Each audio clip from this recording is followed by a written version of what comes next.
Makan megono buat sarapan. Langitnya mendung, hujan rintik-rintik. Kalau berkunjung ke Pekalongan, jangan lupa mampir ke Museum Batik. Cakep! Gimana? Masuk nggak tuh pantunnya? Masuk dong ya. Tenang, tapi suasana minggu ini pasti cerah kok. Nggak kayak di pantun yang hujan rintik-rintik. Apalagi weekend kamu bareng aku di Healing Batik TV. Well, seperti biasa, Healing bakal kasih rekomendasi kalian nih buat menghabiskan weekend dengan gokil. Oke, kalau kemarin kita udah ke pasar malam, pantai, glamping, dan tradisi lopis, sekarang beda cerita. Karena aku bakal ngajak kamu ke Museum Batik Pekalongan. Di sini kita akan belajar lagi tentang hasil hasta karya asli Pekalongan yang mendunia. Keren kan? Tuh kan, healing is not just about traveling. Salah satunya ini nih, mengisi weekend dengan belajar dan melestarikan budaya lokal. Oke, yuk kita masuk.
Seperti biasa ya, kita beli tiket dulu.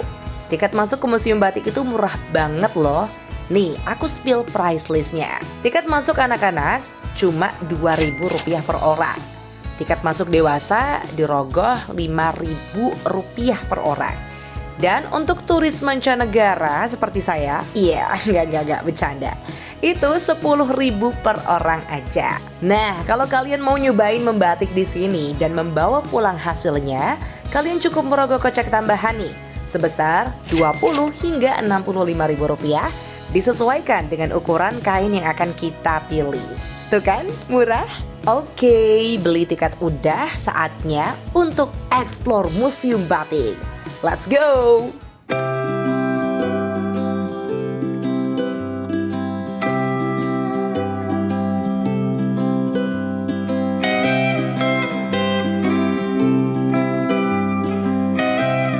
Tentunya aku nggak sendirian lah, aku ditemenin sama museum guide yang udah siap menjelaskan apa aja yang ada di museum ini.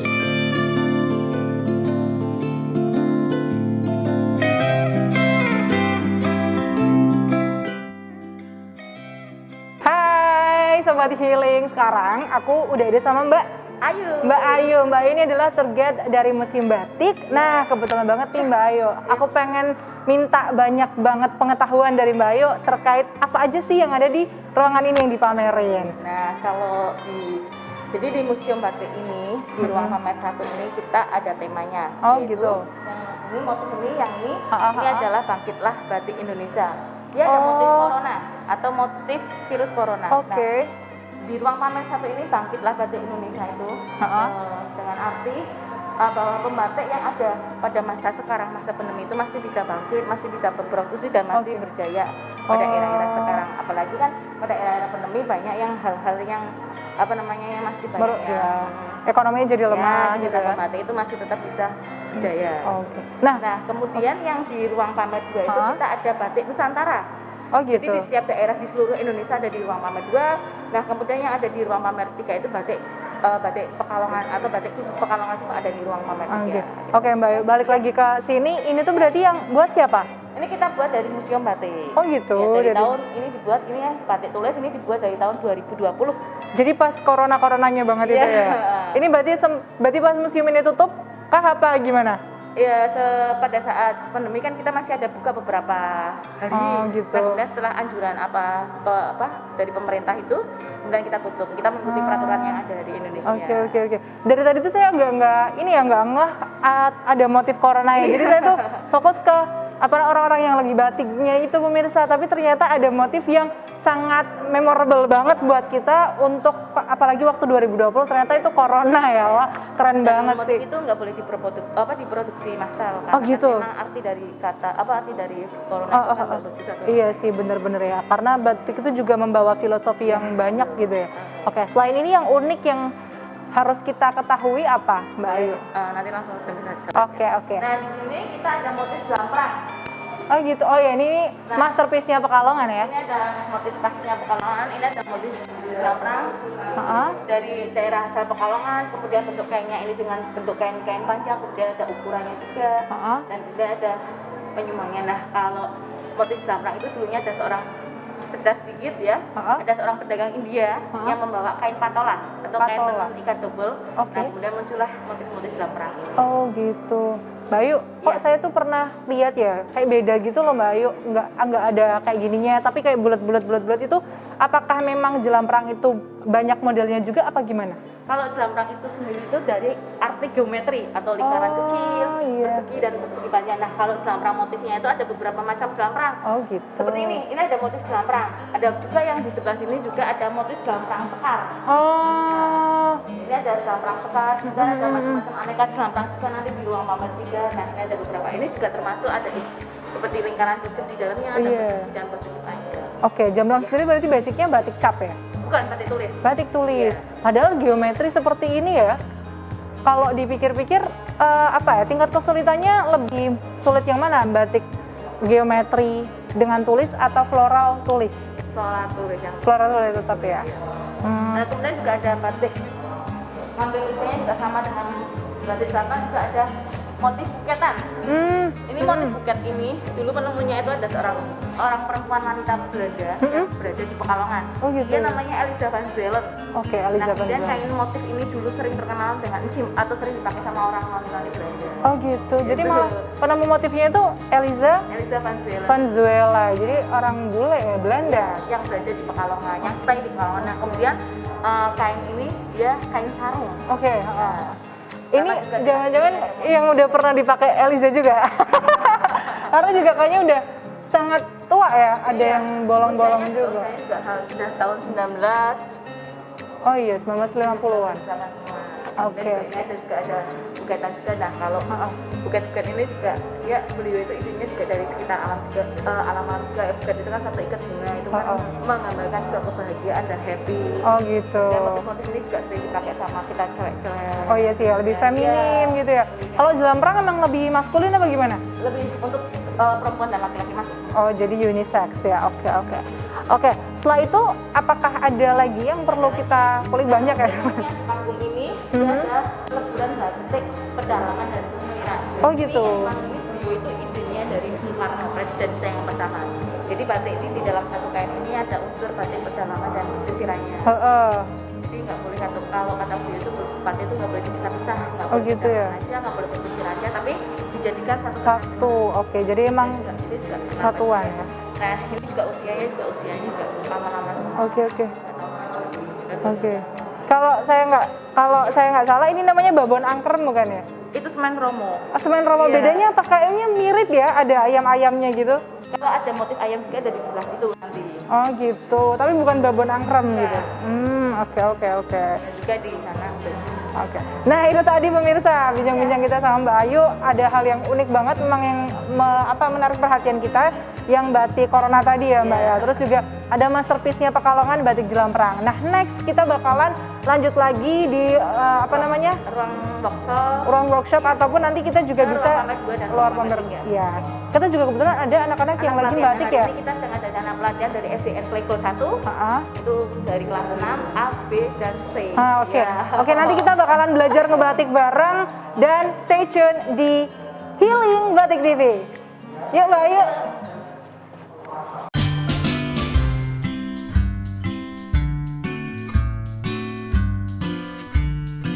Aduh, deg-degan banget buat apaan ya ini?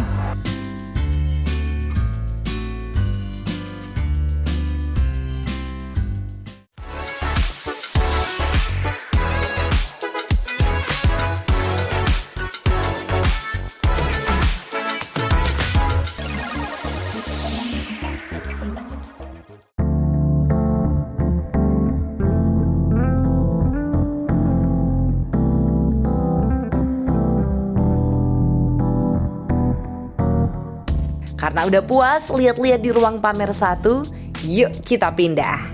Aku tertarik nih buat lihat-lihat foto lawas potret kehidupan keluarga Pekalongan zaman kolonial yang dipajang di sepanjang koridor museum. Wah, jadi terbawa suasana tempo dulu nih. Foto-foto proses pembuatan batik tempo dulu juga ada. Waduh, beneran tradisional dan alami.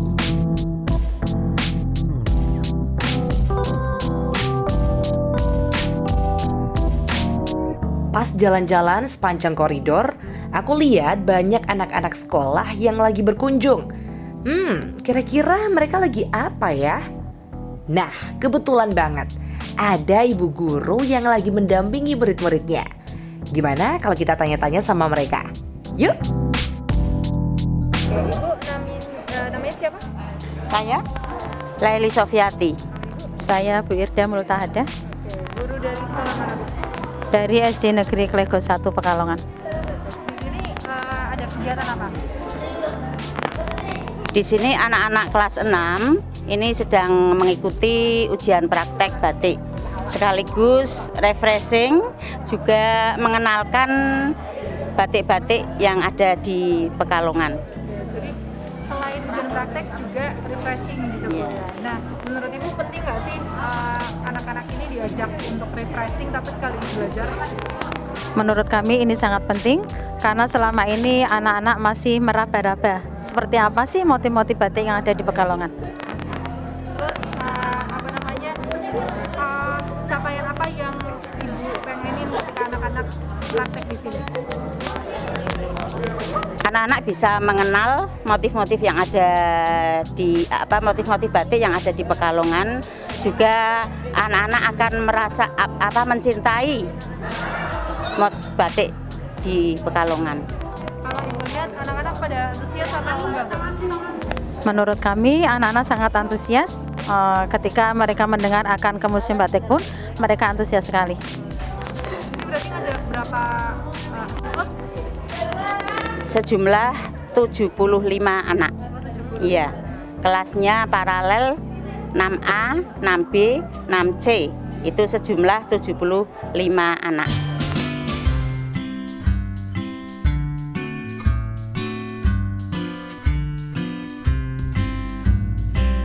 Oh, ternyata mereka lagi ujian praktik nih, Badis. Kayaknya seru nih. Gimana kalau kita ikutan yuk? Pas banget nih, mereka lagi belajar membatik. Yuk ikutan ah.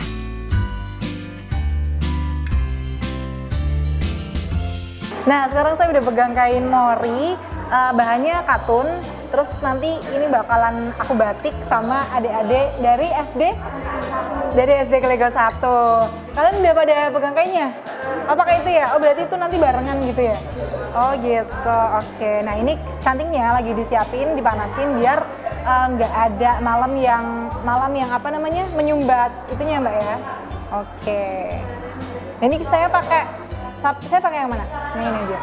Oke, jadi aku agak deg-degan sih karena ini panas dan ini saya udah bener belum ya Mbak ya? Gini ya? Ini saya santai aja sih. Harus ditiup dulu kah?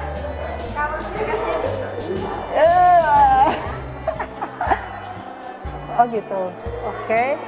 Saya bingung mau buat apa, tapi oke mungkin dimulai dari lingkaran dan bunga. Oh my god. Oke, aduh tetes. Ini ya, saya berhasil membuat satu motif ini aja, ada tetes-tetesnya. Nggak kebayang gimana kalau kita buat motif-motif yang rumit. Jadi saya nggak heran juga sih batik-batik tulis itu harganya mahal banget karena memang prosesnya sangat rumit dan butuh kesabaran ekstra.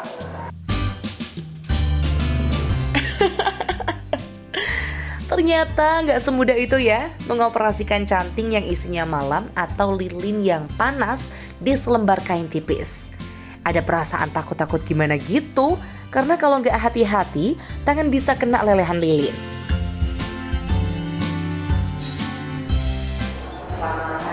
Aduh, deg-degan banget buat apaan ya ini.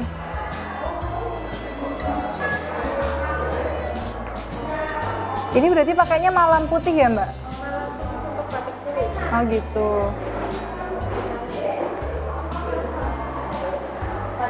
Jelek banget astaga. Nah kalau yang lagi dibatikin itu pakai motif apa capnya? Kalau ini pelatihannya perpaduan batik cap sama batik tulis. Oh. Jadi anak-anaknya praktek cap semua dulu. Kalau ini yang pakai nama-namanya dulu. Oh gitu. Ya. Saya mau nyoba nulis nama.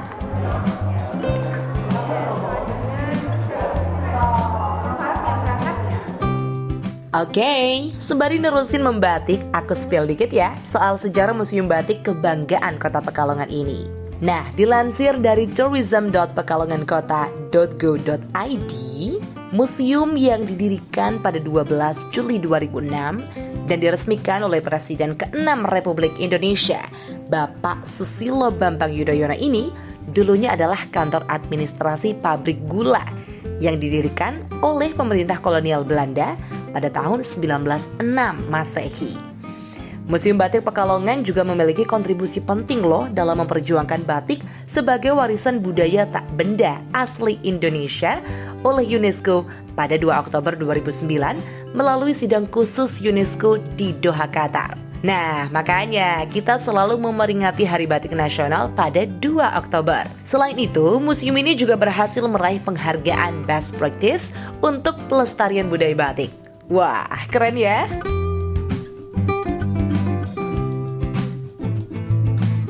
Museum ini terbagi menjadi beberapa ruang nih. Di antaranya adalah ruang audiovisual untuk pemutaran video dan film tentang batik, ruang pesisiran atau pamer 1 yang memamerkan batik dari pesisir utara Jawa, ruang Nusantara atau pamer 2 yang berisi batik-batik dari beberapa daerah kota besar di Indonesia, ruang pedalaman atau pamer 3 yang berisi batik-batik pedalaman Solo dan Yogyakarta, perpustakaan museum dengan lebih dari 1.292 koleksi bukunya, ruang workshop untuk belajar membatik, dan yang terakhir nih, pastinya kedai batik dan oleh-oleh. Nah ini nih yang gak boleh ketinggalan untuk dikunjungi dan pastinya juga dibeli ya.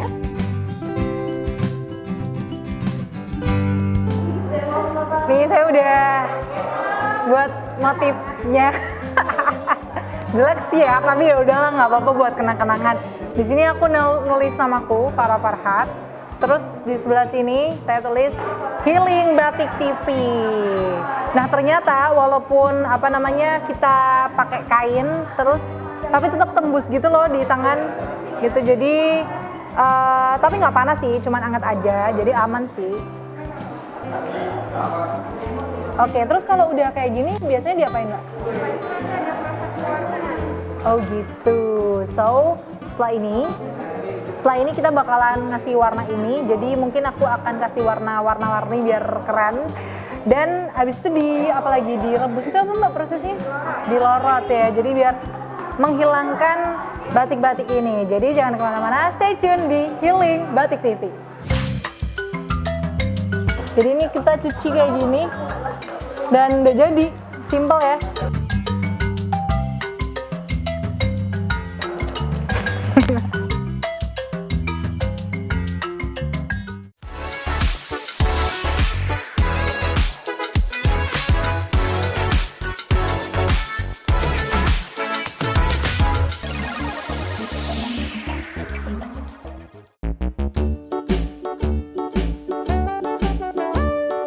Hickory dickory dock, the mouse ran up the clock. The clock struck one, the mouse ran down. Hickory dickory dock, tick tock, tick tock. Setelah tadi membatik dan ngobrolin soal sejarah Museum Batik, yuk cus kita finishing dulu. The clock struck two, away she flew. Hickory dickory dock, tick. Nah sekarang saya udah di tempat pewarnaan. Tadi ini batik yang punya SD Lego 1 itu dicelupin di air yang katanya ada deterjennya gitu biar bersih. Nah ini selanjutnya setelah di sini mau dikasih warna apa Mas?